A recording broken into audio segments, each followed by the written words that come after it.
Deus de amor, de graça, te louvamos também por esse momento. Gratidão pela oportunidade e alegria no coração de contribuir. Que o Senhor retribua a cada um, conforme a tua palavra diz, conforme a tua vontade, Senhor, e a riqueza, o beneplácito da tua vontade. Que a graça do Senhor se manifeste ricamente sobre a vida de cada um dos teus filhos e que abunde ainda mais em nosso coração, no coração de toda a tua igreja, a generosidade e o prazer de financiar o teu reino nessa terra. Oramos também com graça pela vida do teu filho e tudo aquilo que o Senhor já trouxe, luz a seu entendimento, da pregação, da tua palavra nessa noite. Que seja, ó Deus, falado, transferido e que o teu Espírito Santo gere de forma particular aprendizado e edificação no coração de cada um dos teus filhos aqui, em nome de Jesus, Senhor. Amém.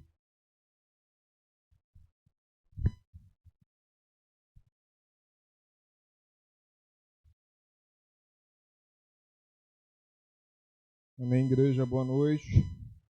Tudo bem com vocês? Vamos dar lá continuidade aos nossos estudos da carta de Romanos.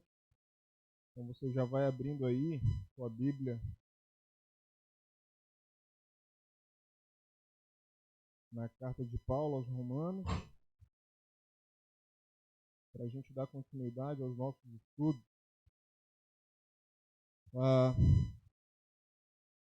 Domingo que passou foi domingo de Páscoa e eu não sei como você acordou nesse domingo pela manhã, de Páscoa. Você tem um pleno entendimento da Páscoa, que significa a Páscoa para nós. E eu acordei de manhã bem cedo, antes de vir para a escola bíblica, preparando as coisas das crianças. Teve um momento bem legal com eles aprenderam o real sentido da Páscoa. E durante essa minha vinda para cá, bem cedo, às 7 horas da manhã, quem não sabe, eu não moro aqui perto. Eu moro a 17 quilômetros mais ou menos aqui, lá no Coafuma, né? Lá, bem longe.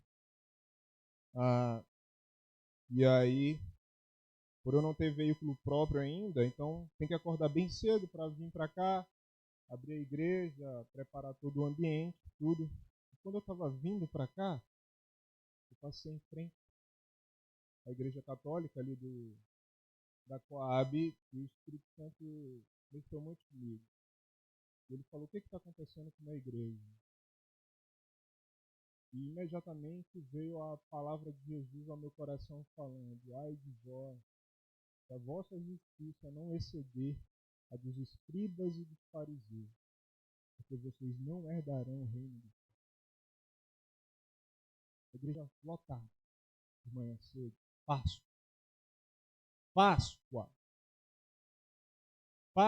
irmão, Páscoa. É pelo que vivemos, é o que cremos, é o que acreditamos.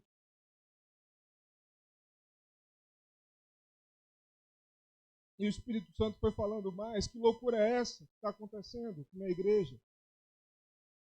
O aniversário da igreja está mais importante do que a Páscoa.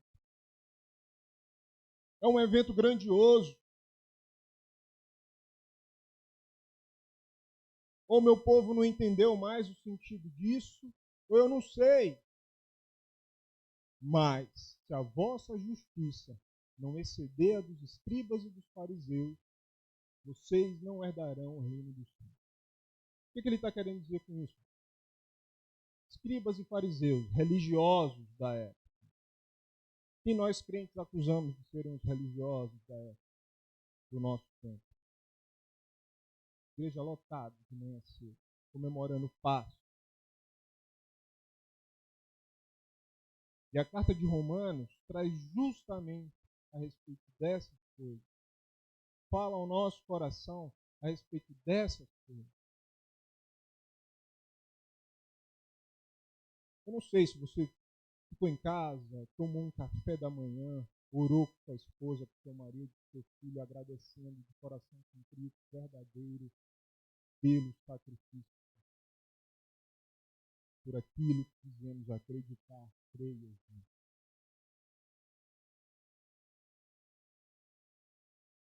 Por aquilo que dizemos que nós estamos aqui, louvando e adorando ao Senhor. As festas da igreja dá muito mais gente, vem o fundador, vem o pai do fundador, vem o bispo, vem o apóstolo, vem o pai.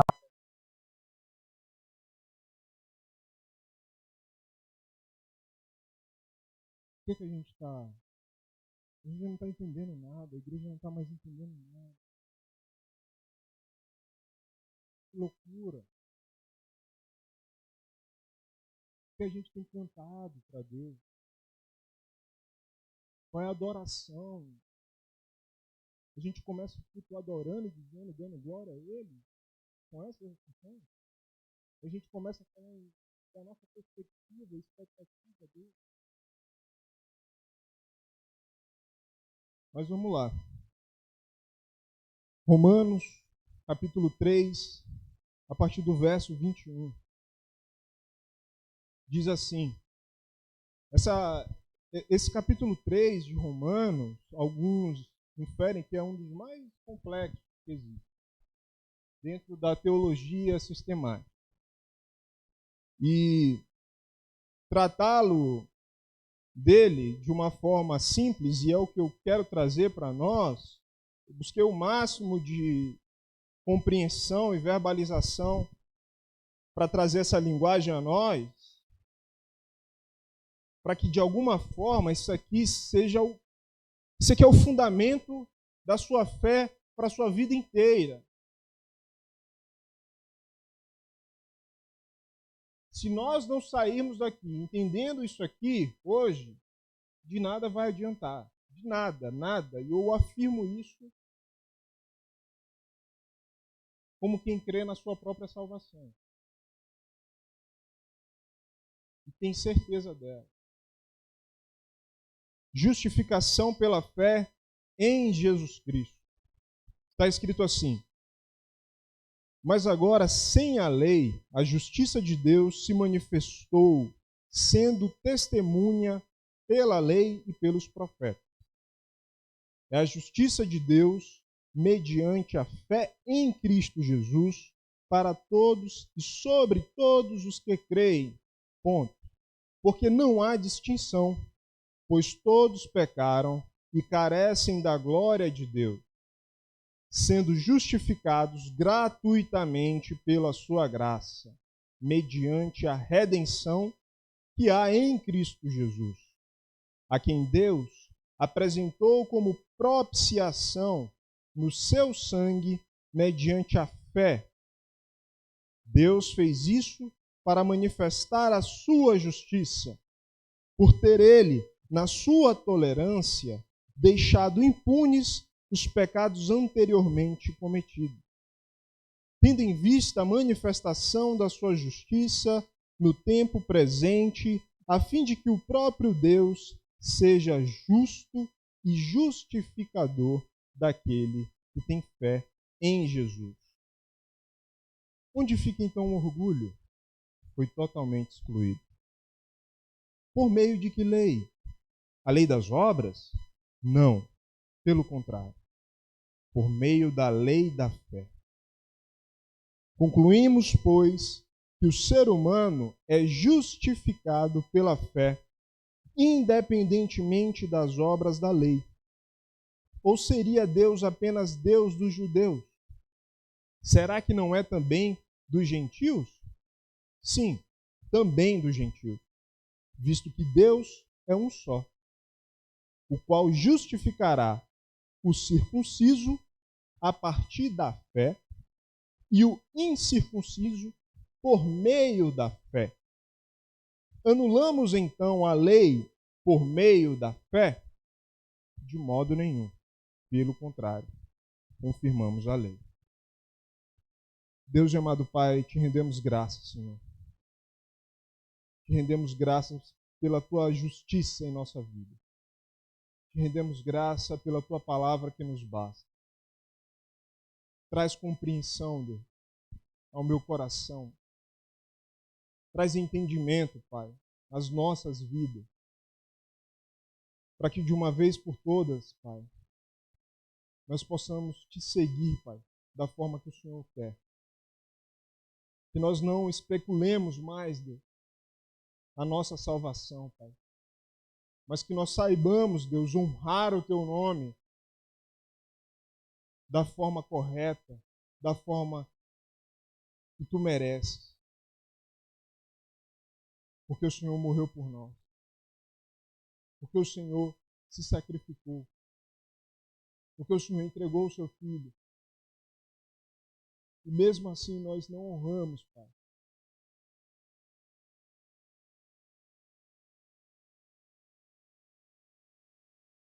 Nós somos hipócritas, Deus. Mas transforma o nosso entendimento, Deus, para que possamos render glória a Ti, Deus. Que o Teu povo saia iluminado, Deus, pela Tua luz, pela Tua palavra, Deus. Em nome de Jesus. Amém. Diante desse sentimento que eu tive durante essa semana, especialmente no domingo, e o texto veio muito a falar conosco hoje. Nós, como Igreja Batista Missionária, como líderes, como membros, porque nós, de alguma forma, queremos encontrar mérito em coisas que nós fazemos.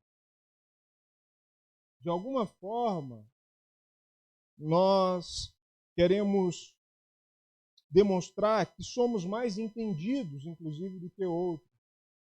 Ou que somos mais santos do que outros. Ou que somos mais justos do que outros.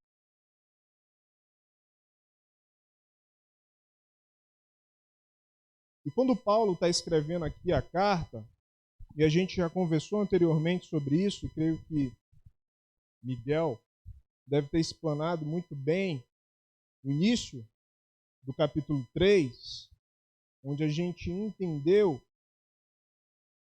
que obra nossa não nos salva de forma alguma. Paulo aqui ele está falando com a igreja de Roma, uma igreja que não conhecia o seu trabalho, que não sabia quem ele era, mas ele precisava manifestar o evangelho que ele pregava para Roma, explicar o máximo da complexidade, até porque Roma era uma cidade de muito conhecimento, uma cidade onde o intelecto era desenvolvido. Então ele precisava dessa explicação detalhada, e por isso que a carta de Romanos ela é uma carta complexa, ela é uma carta maravilhosa de se ler, porque vai trazer a riqueza de detalhes daquilo que nós estamos vivendo hoje, a essência da nossa existência e por que ainda existimos. E o objetivo de Paulo, diante disso, era que ele tivesse mantimento de recursos o suficiente para ir pregar na Espanha. E isso eu acho que vocês já ouviram falar. Mas o verso 21 está falando aqui. Mas agora, sem lei, a justiça de Deus se manifestou, sendo testemunhada pela lei e pelos profetas. Ora, a gente estudou que anteriormente os judeus criam, essa nação, os judeus, a religião judaica, acreditava que a salvação provinha unicamente pelo cumprimento de toda a lei. Mas Paulo aqui está afirmando, mas agora, nesse exato momento, após a morte de Cristo, sem lei, a justiça de Deus se manifestou, sendo testemunhada pela lei e pelos profetas. O que isso significa? Significa que a lei foi cumprida em Cristo Jesus e os profetas testemunharam aquilo que eles falavam a respeito. Antes de todo o Antigo Testamento, ele vai apontar para isso aqui que Paulo vai falar sobre justificação pela fé em Cristo. Tudo o que aconteceu no Antigo Testamento o resgate do povo de Israel do Egito, o tabernáculo, as ordenanças, a entrega da própria lei, Abraão, Moisés, Isaac, Davi, todos os personagens que vocês conseguem lembrar, isso eram sombra daquilo que iria vir, daquilo que iria acontecer. A ordenança de pegar o novilho perfeito e levá-lo para o perdão dos pecados, das ordenanças lá em Levítico, tudo isso era um véu, da qual a religião judaica não conseguiu enxergar isso em Cristo. Por algum motivo de desvio do seu intelecto, eles não conseguiram enxergar a morte de Cristo, do Messias, como essa promessa aqui.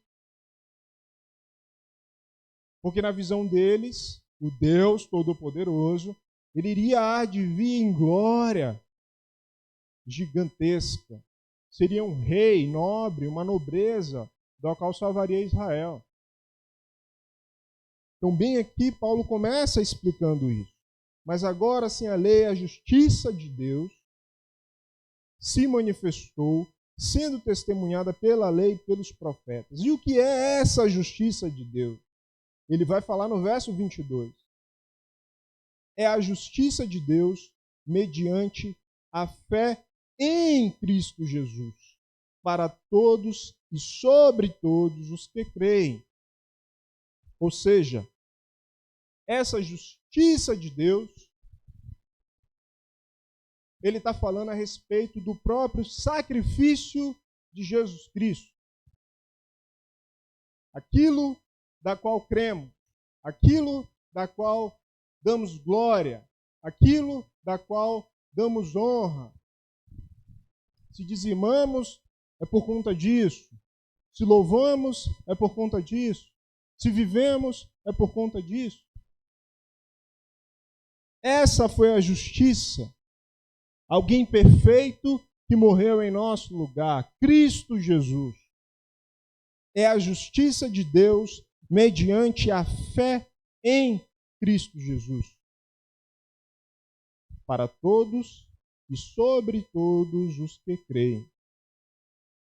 E aqui que é a pegadinha. Porque Deus morreu por todos. Está dizendo aqui.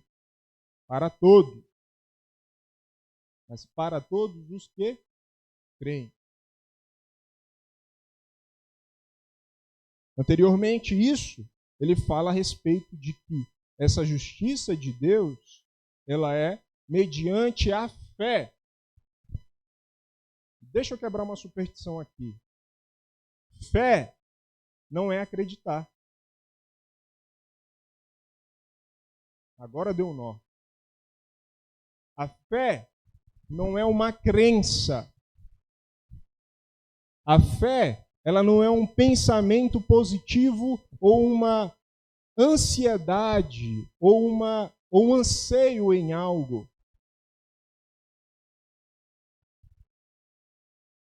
Porque se fé é acreditar, o que vocês me diriam dos demônios?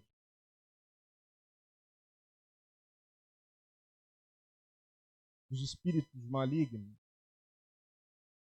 Creem, estremecem, alguns até dão glória.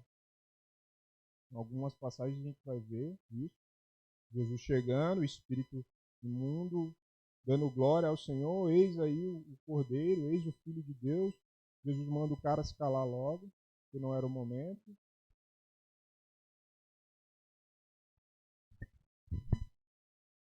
Se a fé não é isso, Luiz, a fé é o quê? Vai aprender, vai entender. De todos os que creem, porque não há distinção, pois todos pecaram e carecem da glória de Deus. E aqui é óbvio para nós, se você é uma pessoa um mínimo sincera, você sabe o mal que habita dentro de você. Mas se você é uma pessoa comprada, remida pelo sangue, você sabe da luta que você tem contra você mesmo diante desse mal que habita dentro de você. Não há quem possa dizer na terra que não há pecado, que não tenha pecado, que não esteja pecando.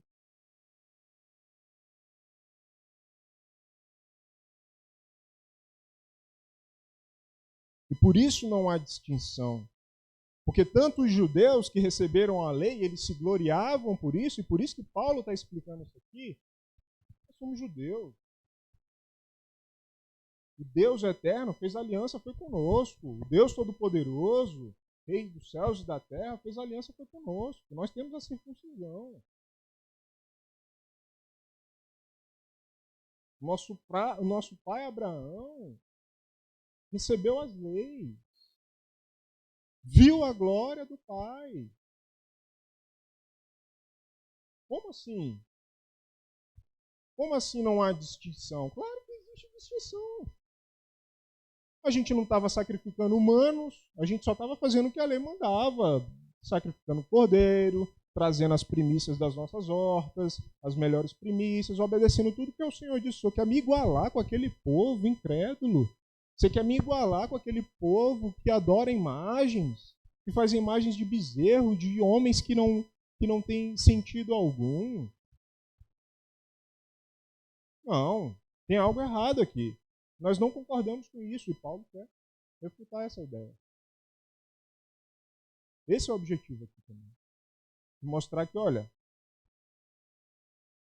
tanto a prostituta que está lá embaixo, quanto o legalista moral que está no monte orando, eles estão à mesma distância de Deus. Eles estão à mesma distância de Deus aqui na terra. Porque ambos vocês dois são pecadores imorais. Ambos vocês dois não cumpriram a lei em sua totalidade. Ambos vocês dois são hipócritas, porque vocês cantam o que não vivem, porque vocês adoram quando convém, porque vocês não sabem mais o significado das coisas e nem do que valorizam mais em seu coração.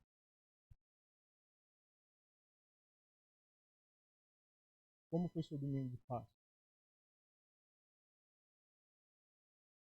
Como foi seu domingo de Páscoa?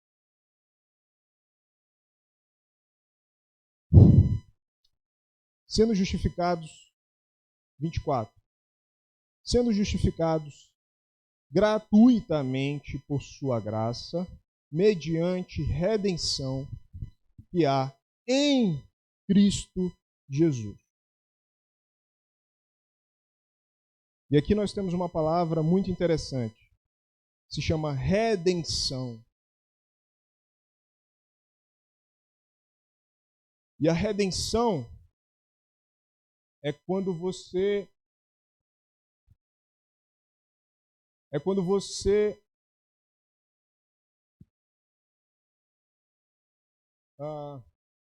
quero achar a palavra mais próxima da nossa realidade, mas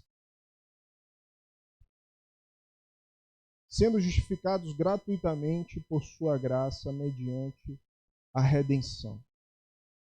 A redenção é quando você precisava pagar algo e aquela cobrança não lhe é mais imputada. Existe um perdão por aquela cobrança, por aquela sua dívida.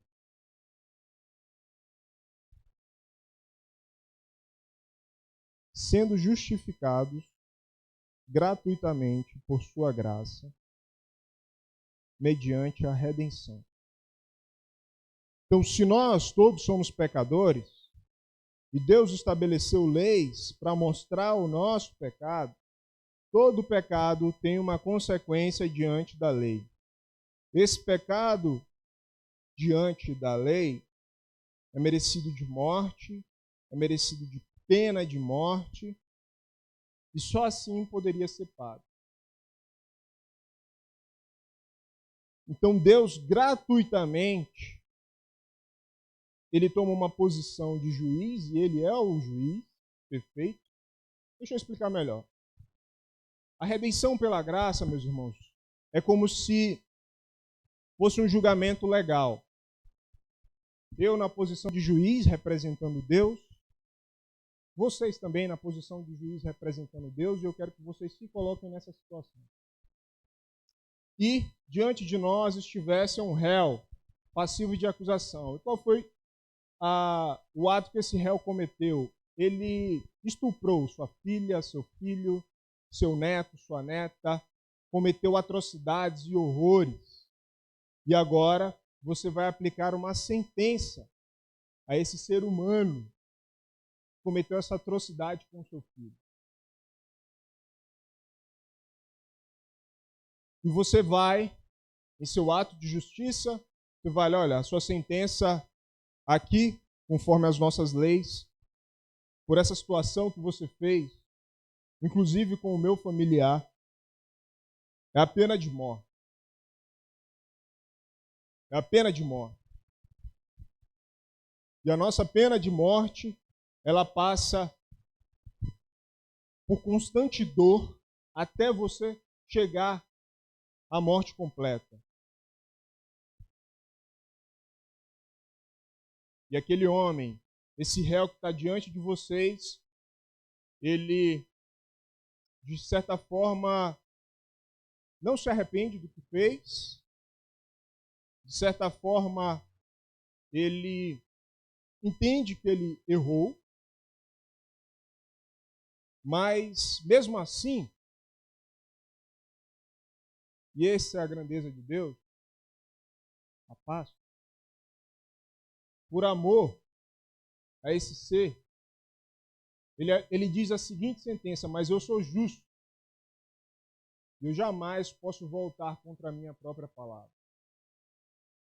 Eu não posso anular aquilo que é dito como lei e como ordem. Eu não posso cancelar minha aliança, eu não posso cancelar os meus preceitos, eu não posso cancelar o meu estatuto e nem mesmo vou cancelar a minha lei.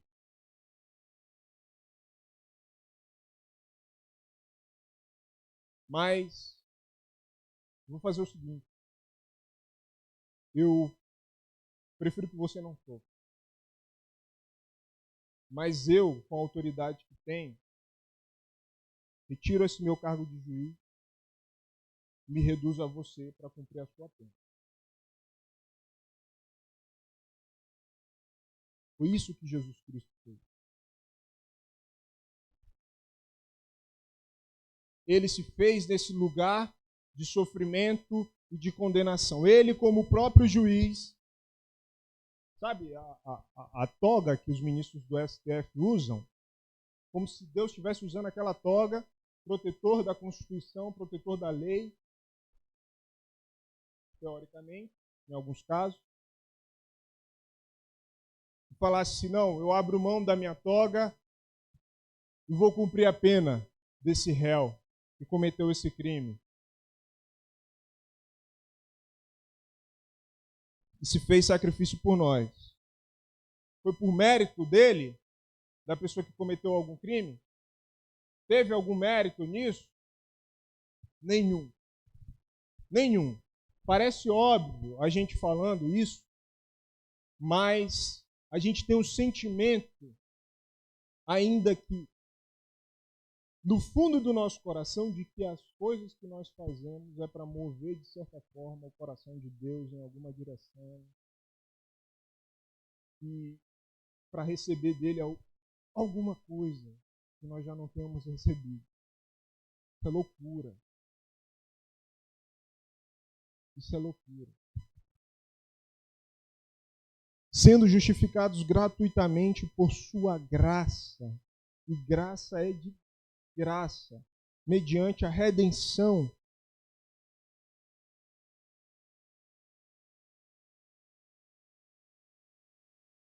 É um favor. A graça é esse favor imerecido. E essa é a diferença da graça e da misericórdia. A graça é o favor imerecido de Deus. Nós não merecíamos e nós não merecemos a salvação. E a misericórdia é quando Deus nos poupa de algo que nós merecemos. Nós merecemos juízo.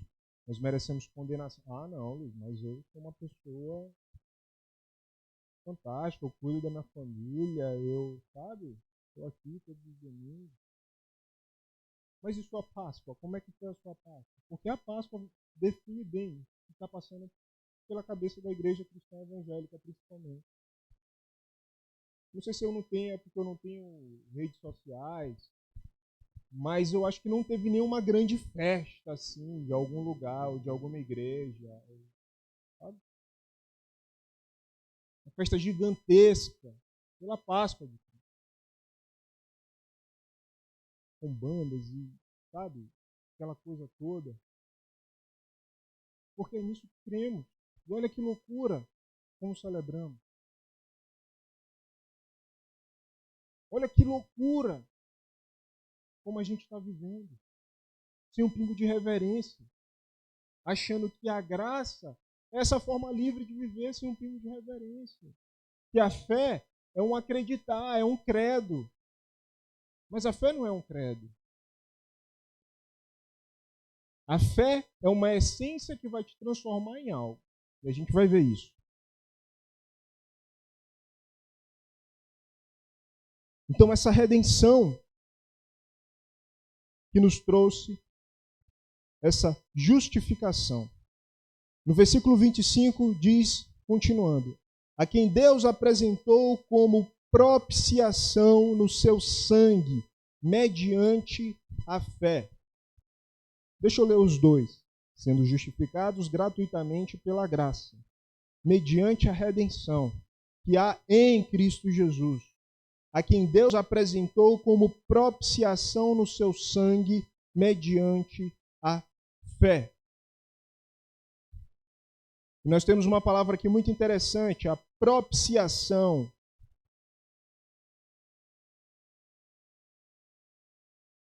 E a propiciação é como se fosse o local apropriado. É como se fosse o local exato, o local perfeito para que Deus cumprisse a sua justiça. No Antigo Testamento, meus irmãos, quando havia a época dos tabernáculos, em seus mandamentos, né, nessa questão de que a lei e os profetas viram, né, como diz lá no texto, testemunhando, né, a lei e os profetas, a justiça de Deus. Uma dessas leis foi a construção do tabernáculo. Dentro do tabernáculo havia os santos dos santos. E o culto a Deus não era um culto bonitinho e limpinho, que nem é aqui, o nosso. Era uma parada bizarra, essa é a verdade. Imagina aqui o altar cheio de sangue, sangue pisado, cheiro de sangue. Né? Então, a regra era simples. Traga um novilho adequado, um novilho perfeito, sacrifique pela família, pelo povo. Tinha várias ordenanças, né? Então, vários tipos de sacrifícios que eram feitos ali, nesse local que era separado, onde somente o sacerdote poderia entrar e cometer ali o sacrifício daquele novilho, para que aquilo subisse como aroma suave. Deus, de uma forma simbólica,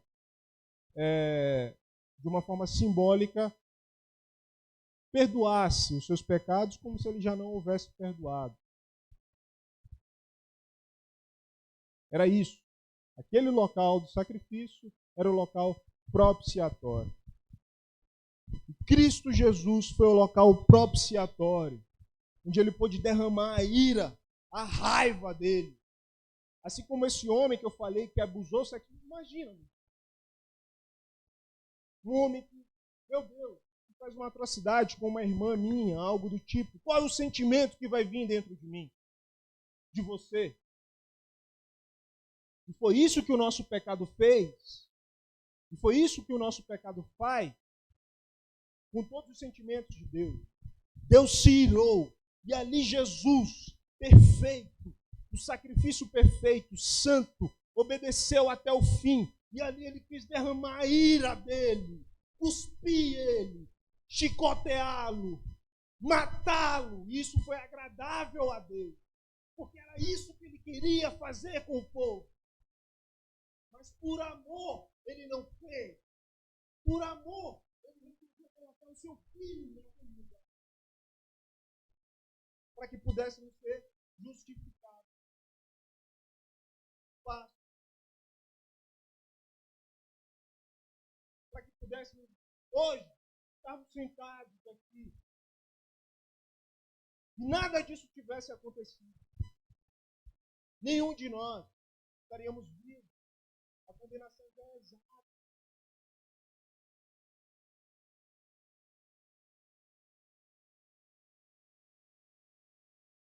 Porque ele fala a respeito da fé. Porque a fé, sim, foi o que deu resistência a Cristo a se tornar e continuar sendo o que ele é. A fé não é um credo. A fé não é acreditar.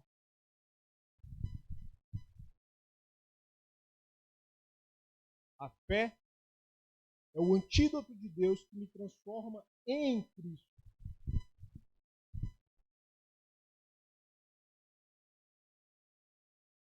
Mas nós temos uma percepção, até mesmo quando cantamos, que fala assim, quando o meu alvo é Cristo, é como se Cristo fosse um destino, e não como se Cristo fosse uma entronização. A gente ainda acha que Cristo é um destino a irmos, mas não. Ele é a representação daquilo que devemos ser. E como eu consigo ser como Cristo é? Pela fé. Por isso que o justo viverá pela fé. Porque somente a fé vai conseguir fazer com que ele produza a justiça. Por isso que é a fé em Cristo Jesus. E não no Cristo Jesus. Poderia estar escrito, né? A fé no Cristo Jesus. Mas por que não no Cristo e em Cristo? Porque essa salvação é pelo processo de transformação. Porque se for no Cristo Jesus, os demônios também acreditam. Tem um livro que há muito tempo eu estou namorando esse livro. Deixa eu ver se eu pego ele aqui. E é muito interessante o que a sinopse desse livro vai falar. Eu acho que eu já li um trecho desse livro aqui uma vez para vocês, em algum estudo.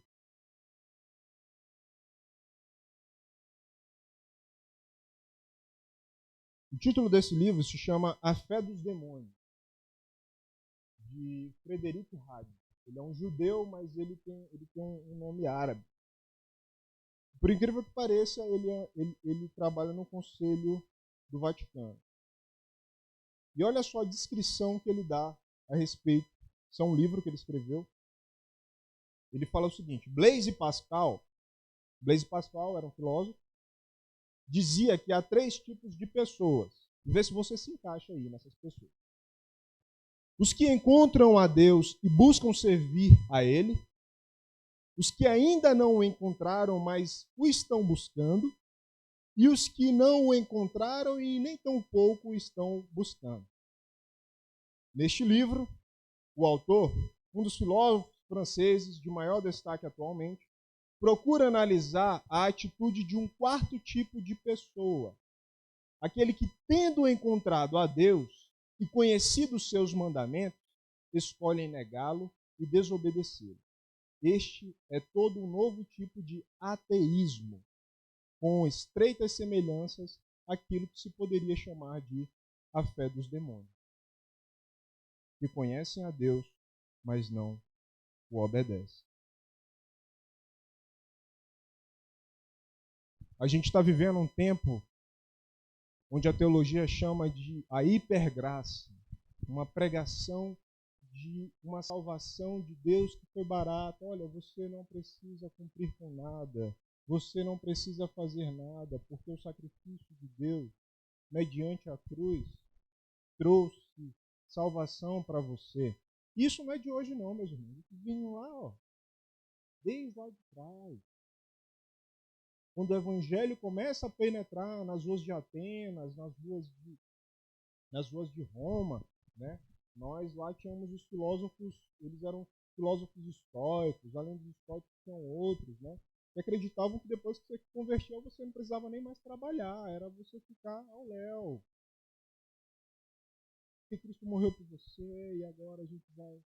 E tinha outros que falavam que não, se o sangue de Deus te lavou, ele vai cumprir com a aliança e curta a vida que Deus te deu. Vem, ó, desde lá. Mas a história, ela é cheia de altos e baixos, ela é cheia de idas e vindas. E isso é uma teologia que está muito em voga hoje. Isso é um estudo, isso é uma pregação que está muito em voga hoje. Várias pessoas estão ricas, várias pessoas estão famosas pregando esse tipo de evangelho. E essa foi a propiciação no seu sangue.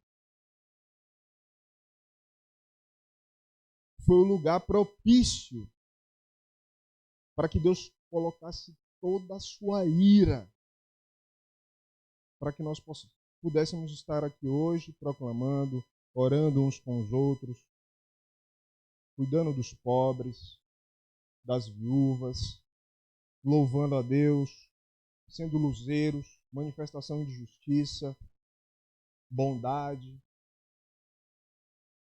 Mas se a vossa justiça não exceder a dos escribas e dos fariseus, vocês não entrarão no reino dos céus. Quem falou isso foi Jesus. Então existe algo aqui por trás.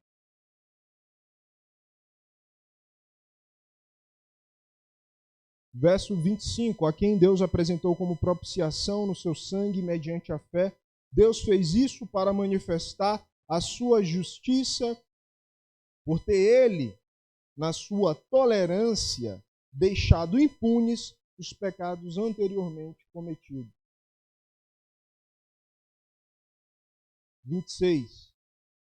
Tendo em vista a manifestação da sua justiça no tempo presente, a fim de que o próprio Deus seja justo e o justificador daquele que tem fé em Jesus. Daquele que tem fé em Jesus. Não no Cristo, não no Jesus. Em. Isso se diz de uma condição, de um estado pessoal. Quando você olha alguém, por exemplo, que está orando, você fala, não mexe não, porque está em oração. Ou está orando, né? Mas se traduz em um estado pessoal da pessoa. A fé é a tradução disso. A fé também é o entendimento, a metanoia. Jesus falava isso, depois Paulo vai trazer a palavra a respeito de entendimento, porque fé sem entendimento é misticismo, é religiosidade. Eu tenho fé que o Flamengo vai ser campeão, eu tenho fé que... Existe alguma lógica nisso? Não existe.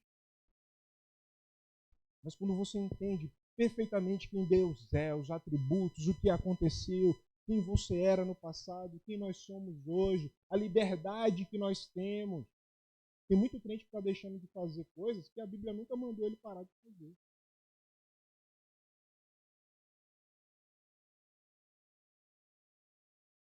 Porque não tem fé, não tem entendimento, não raciocina.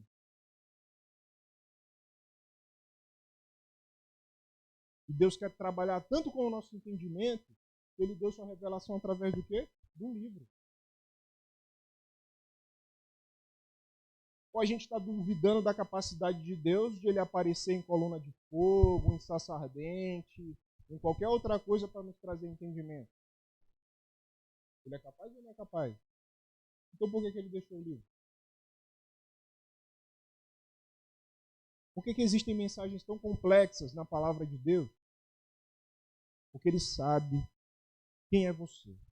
Ele sabe a capacidade do filho dele, do mais jovem ao mais velho. Meu irmão, não vem com essa desculpa que você está com 70 anos, não, que você tem uma capacidade incrível no reino do céu. Não venha querer menosprezar uma criança, não, que uma criança tem uma capacidade incrível no reino do céu. Só se disponha, só queira. Porque está aí dentro de você. O antídoto que te transforma no Cristo da nação.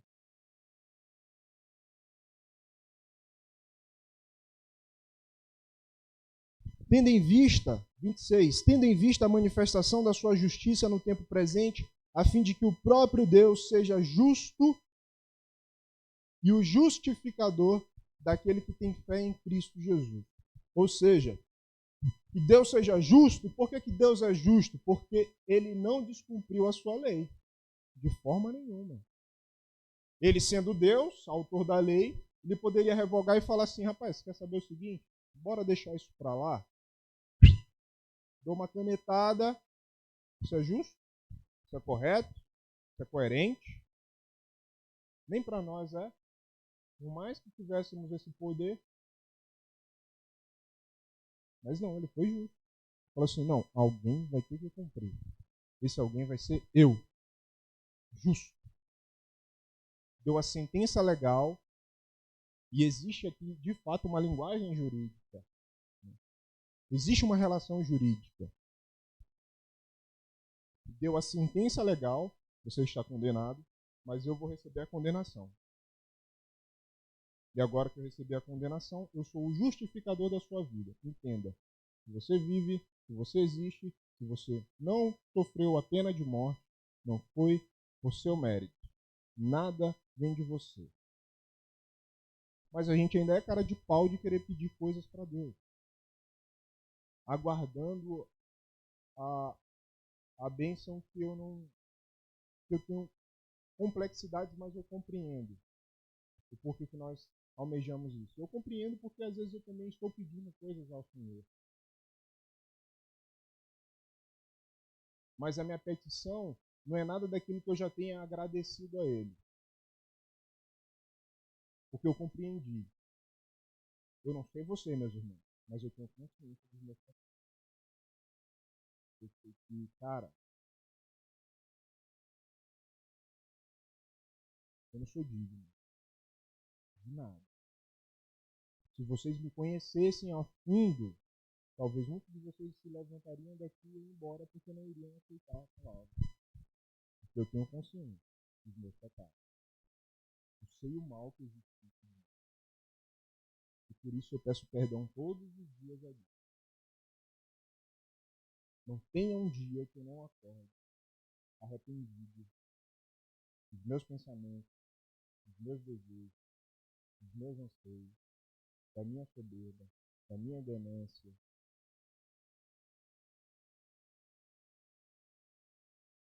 Todos. 27. Onde fica então o orgulho? Foi totalmente excluído. E a gente entendeu aqui o porquê que foi excluído. O próprio Deus, ele tomou esse lugar. Por meio de que lei? A lei das obras? Não, pelo contrário, por meio da lei da fé. Isso é uma nova lei, Luiz? Não, isso não é uma nova lei.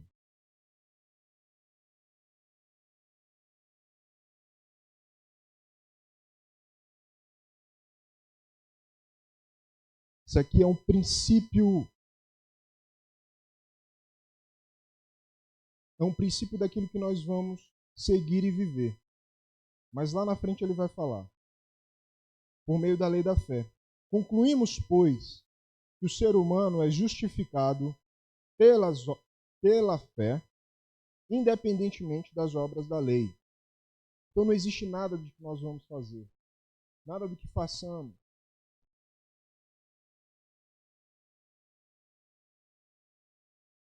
Que vai nos tornar justos diante de Deus. Nós somos justificados, porque Ele nos justificou.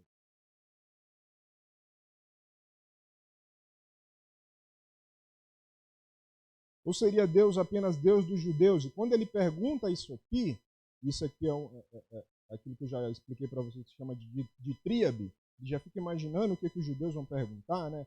Ou seria Deus apenas Deus dos judeus? É porque justamente ele está falando anteriormente das obras da lei. Porque quem tentava, teoricamente, cumprir as leis, eram o povo judaico. Será que não é também dos gentios? Ele pergunta. Sim, também é dos gentios. Visto que Deus é um só. Ou seja, se Deus é um só, ele criou justos e injustos. A palavra vai falar isso também. Pois se Deus é um só, todas as nações pertencem ao Senhor. Não existe nação de Satanás, não existe nação de Deus. Não existe nação mundana e não existe nação santificada.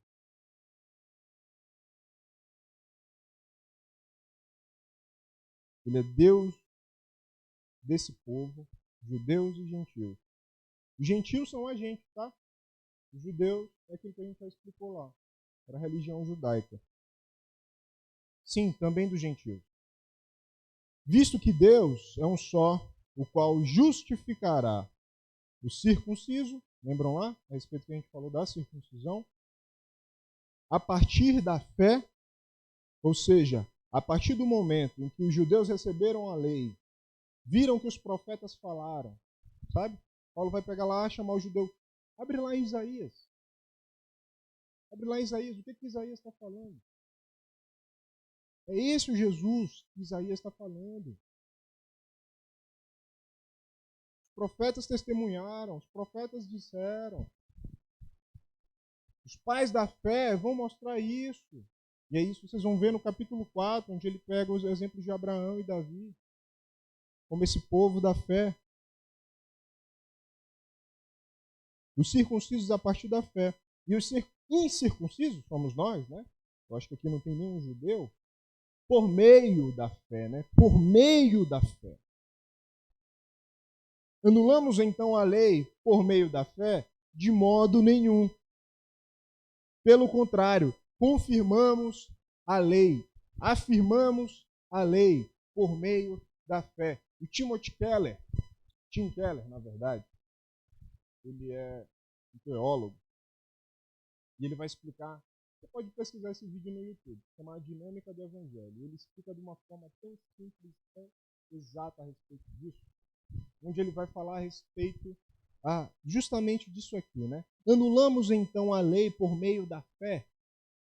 De modo nenhum, pelo contrário, confirmamos a lei. E quando ele fala de confirmar a lei, é que de fato, a partir do momento que nós temos fé, nós passamos a obedecer a lei.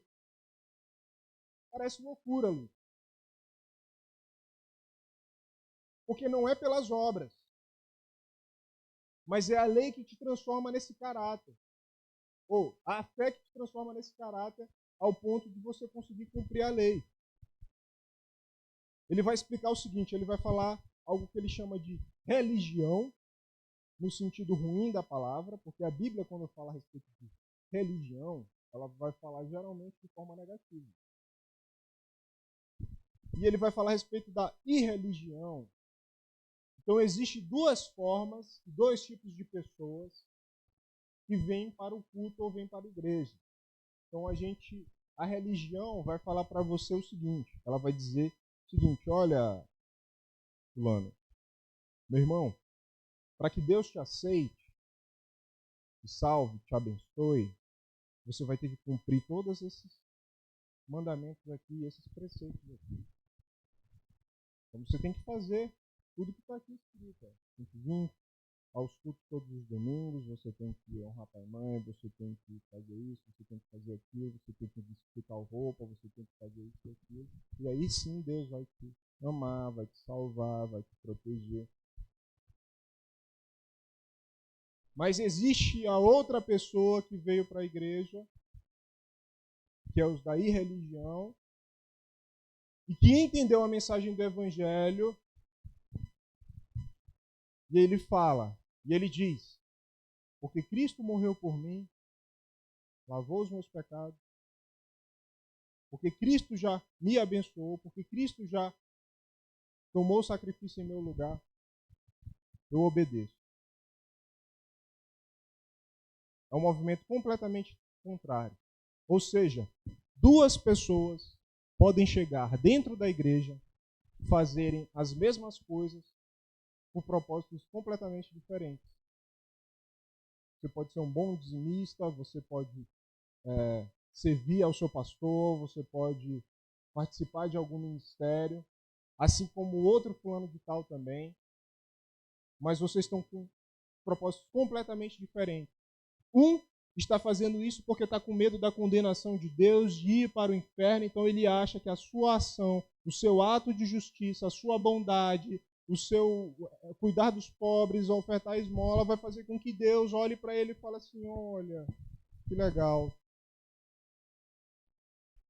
E o outro vem e faz, eu faço isso porque Deus me amou, porque Deus morreu por mim na cruz, porque era eu que deveria estar naquele lugar, por isso ele já me abençoou, por isso ele já derramou o seu sangue por mim, e eu vou e obedeço. Por isso, meus irmãos, se você aceitou a Cristo nesse exato momento, por medo de ir para o inferno, saiba que é bem provável que você continue nesse inferno. A palavra de Deus fala, muitos serão chamados, poucos serão escolhidos. Muitos serão chamados, poucos serão escolhidos.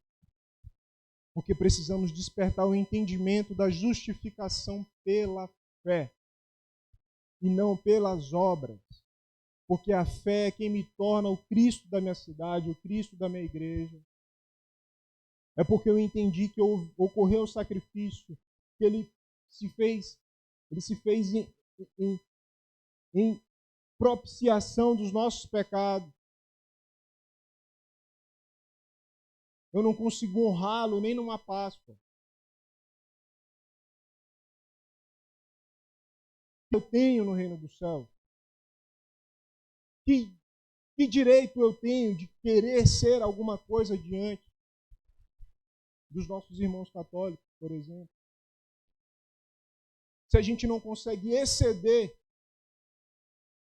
a justiça deles.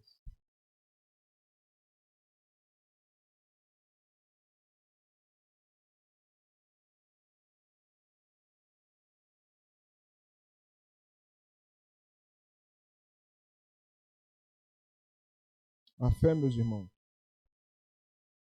em Cristo Jesus, ela nos traz a justificação. Já estamos justificados, mas ainda não somos justos. Né? A teologia vai falar do já e do ainda não. Coisa lá para frente, talvez, vai ser explicado. Mas Deus já nos justificou através do seu sangue. A gente precisa ter um comportamento completamente diferente. Eu não sei vocês, mas, cara, o que está acontecendo no mundo está nos mandando sinais o tempo todo. A gente precisa acelerar o nosso processo de santificação, não por almejar a salvação do Senhor, mas por entendimento de que somos salvos, de que devemos ser luzeiros. Porque fomos justificados.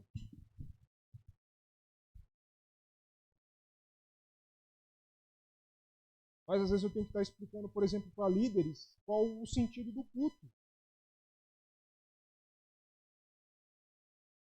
Essa é a mesma pergunta, às vezes, que fazem a respeito de oração. Por que eu tenho que orar se Deus já sabe de todas as coisas? Por que eu tenho que cultuar se Deus não precisa do meu culto? E você sabe por que a gente faz essas perguntas? É porque nós não estamos preocupados no relacionamento com Deus. A gente está preocupado no benefício que a gente pode ter dele.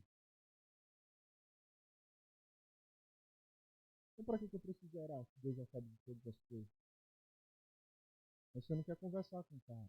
Você não quer parar tempo para ouvir o que ele tem para te dizer. Qual foi o último encontro que a gente fez para falar? Galera, a gente está aqui para saber o que Deus tem para dizer para a gente. Para ouvir Deus. Mas não, a gente sempre quer falar. Entendeu? Qual foi a última vez que a gente acordou e falou, Senhor, olha, estou indo para o meu trabalho aqui agora, tem umas contas para pagar, alguma coisa assim do tipo, mas e aí? O que você está precisando aí de mim? A gente só está preocupado no benefício. Por isso a gente faz essas perguntas. Por que faz sentido o culto, domingo de manhã? Eu entendo perfeitamente, eu compreendo. Porque isso são coisas do nosso coração. Lobão, a gente orando ali, perguntando, e aí, qual é a tua oração? Cara, contra mim mesmo.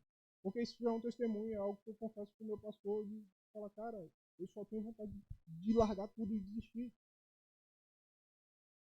Desistir disso aqui, de igreja, sabe? Abandonar isso aqui. Mas nem a minha própria vontade, nem a minha própria palavra, nem eu sair de casa de manhã cedo, que vem de mim mesmo, isso é algo que está em nós. Eu não posso me orgulhar de nada disso. E a minha oração é que a gente tenha um espírito de humildade. A minha oração é que a gente possa entender o que foi a justificação pela fé em Cristo Jesus, que redimiu os nossos pecados.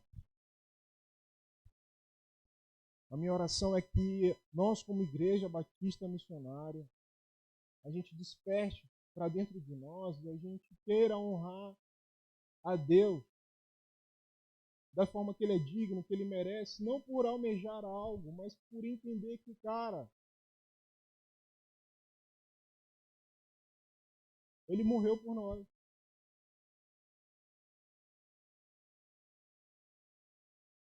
Líderes não podem ter contendas. Pastores não podem ter inimigos. Ovelhas não podem ser rebeldes a uma repreensão.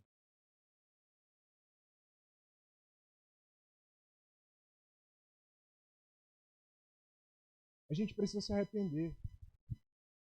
Só há crescimento onde há arrependimento. Só há longanimidade e só há durabilidade do amor onde há perdão. Nenhum casamento subsiste por conhecimento. Sei tudo de casamento, sei tudo de relacionamento, sei tudo. Mas não aplique o perdão no casamento. Não aplique o perdão nos seus relacionamentos. Para ver que vai ser duradouro. E o detalhe mais importante é que o perdão de Deus, mediante a sua graça, que te vê como justificado pelo seu sangue, só vai ser liberado a partir do seu perdão na vida do outro. Amarás o Senhor teu Deus acima de todas as coisas e o próximo a ti mesmo. Esse é o resumo da lei. Que Deus nos abençoe para que nós possamos sermos sinceros e verdadeiros com o nosso Pai, nos colocar no nosso lugar,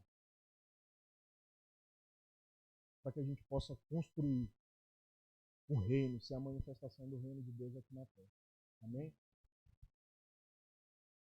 Glória a Deus.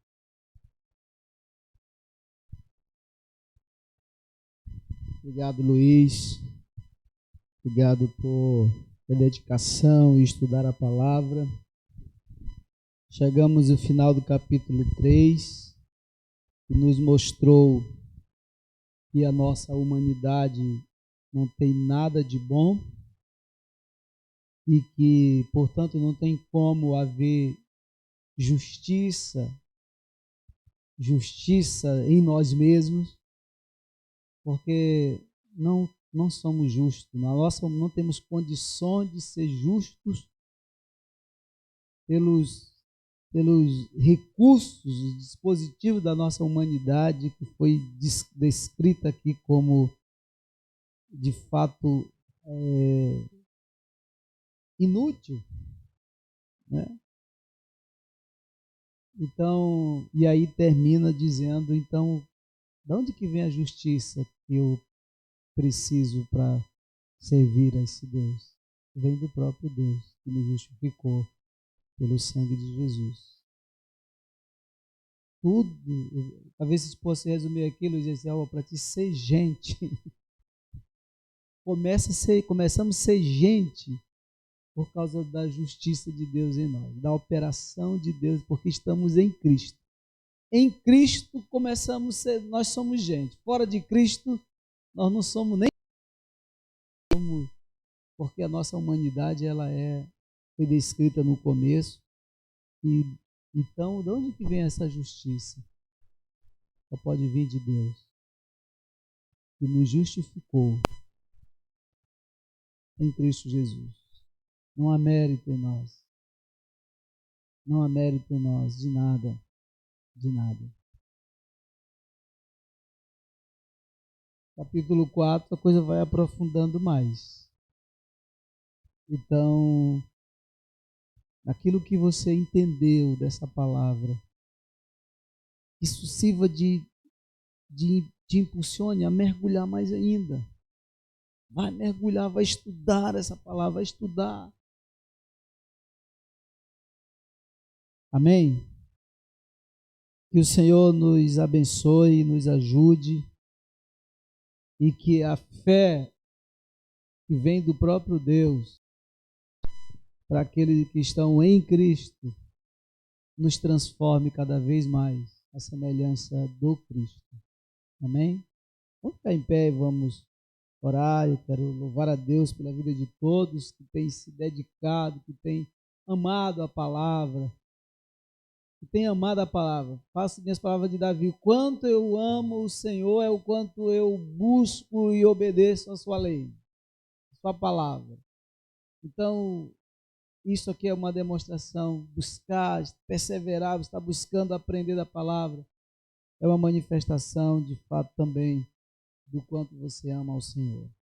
Pai, muito obrigado por esse tempo aqui de estudo, de aprofundamento na Tua palavra, e que isso nos inquiete a buscar cada vez mais, aprofundar ainda mais na Tua palavra, porque ela foi escrita para revelar Teu caráter, a Tua vontade em nós, para nos transformar. A Tua palavra diz que ela é pronta, plena, para nos aperfeiçoar, nos tornar homens e mulheres perfeitos em Ti, Senhor. Então nos ajude a aprofundar cada vez mais nessa palavra, para que as nossas imperfeições, elas vão sendo tratadas, trabalhadas, de glória em glória, gradativamente, segundo o poder do Senhor que opera em nós. Em nome de Jesus, faz isso em nós. Amém?